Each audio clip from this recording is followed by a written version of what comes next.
Welcome to Little Saigon, Clarendon. This is the story of a neighborhood in transition and the people that made it their home for a time. On April 30th, 1975, following America's drawdown from the Vietnam War, Saigon fell to the Communists, starting a mass exodus of refugees fleeing to many corners of the world. One of the largest contingents settled here in Clarendon. This is their story, told in their own voices. Chapter 2, Making a Home in Clarendon. So at that time, Arlington was a slow-growing, housing was reasonable, a lot of low-income rental housing, and it's very close to Washington where they could go to the embassy or contact the Red Cross and different location where they could get news of their family, a State Department or the Defense Department. So I think Arlington for them was the most convenient. And people in Arlington at that time, I think, was quite welcoming, very welcoming to the people. Many churches opened up to receive refugees. We were sort of lucky in the sense at that time they were talking about building the metro, and so they tear down a lot of things in the Clarendon area, and so the real estate became very, very cheap. Sears and many of the major American establishments all move out because they don't want to have to run a business while there's so much risk of climbing over construction and because of that, some of these real estate became available for very cheap, but they give you very short contract, like for instance 6 months or 1 quarter, and things like that. But because of that, the Vietnamese could afford this kind of rent. And then it was, primarily, white that I remember. Where the Clarendon Ballroom is. I don't remember what that had been originally, but when I was there, it was already occupied by some outfit called ABC Liquidators, which was a company that cleared out like old hotels. There was one store, it's called Saigon Market, and that store was standing in 1975, and that's where we went and got our fish sauce and all the spices, the things that we needed, to cook. You can see it start out with just a very few shops, and I think at the beginning it's just a grocery, because at that time you cannot go to Safeway and buy rice, just the regular rice. Or you can buy some of the things that we used to have in Vietnam, like fish sauce and some other stuff. We could only afford like 1 bottle of fish sauce, so my grandfather said, make sure that you don't eat this fish sauce for everyday use. Make sure you save it because we don't know when we can get back here. So we went to Saigon Market and we got what we needed.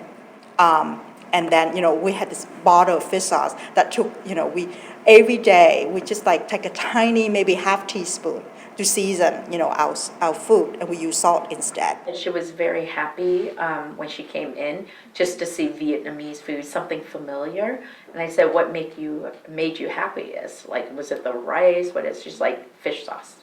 And then there are very few Vietnamese restaurants. So if you want to eat a bowl of pho or a bowl of noodle, it's hard to find. And Little Saigon provided, all of that. A place where you can meet new people, ask about the other people, and that's why you see the first one, like grocery store, and then the restaurant, and then you see a photo shop, the tailor, and then the tax and accounting services. So those are the very first businesses at the Little Saigon.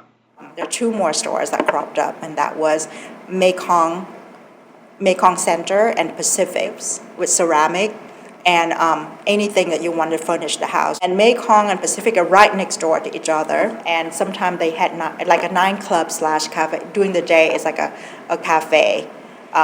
You can have coffee and dessert, and you can run, hang out with your friends, and at night it turned into like a nightclub for certain acts like from California to come by. Our store was kind of one of those meeting points for everyone on the weekend, especially because that's when they're off work and they can travel long distances to see friends. All the restaurants start cropping up. Nam Viet, and Nam Viet stayed there for a long time. So you have Nam Viet, Cafe Dalat,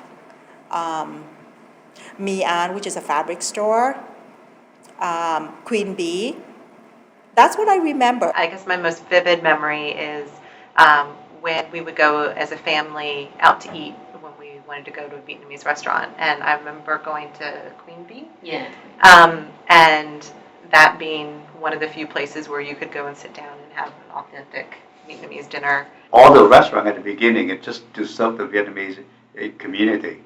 But I think that things start to catch on. More people like the egg rolls, the pho, the noodle, beef noodle soup, and then there's come Queen Bee, and then Queen Bee is one of the very few that started to sell to the mainstream because they start to advertise in Washington Post, Washingtonian, and then they learn how to adapt it to the mainstream a little bit. So Queen Bee, and then Dalat, and then like little Saigon, and then they move to Highland, and they start serving lunch, and they do great business. I like the intimacy of these shops. You go in, and even if you don't know the owners, people were very friendly. You felt like you were at home.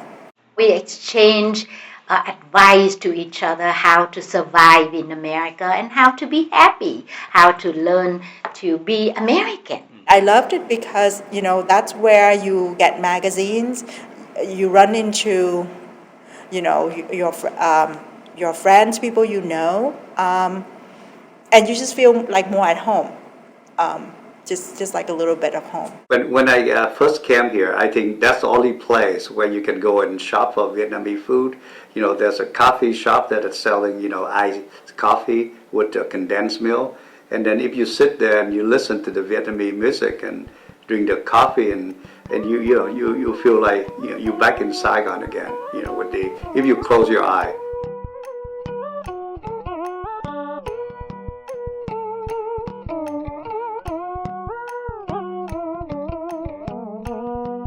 To learn more or get in touch, visit littlesaigonclarendon.com.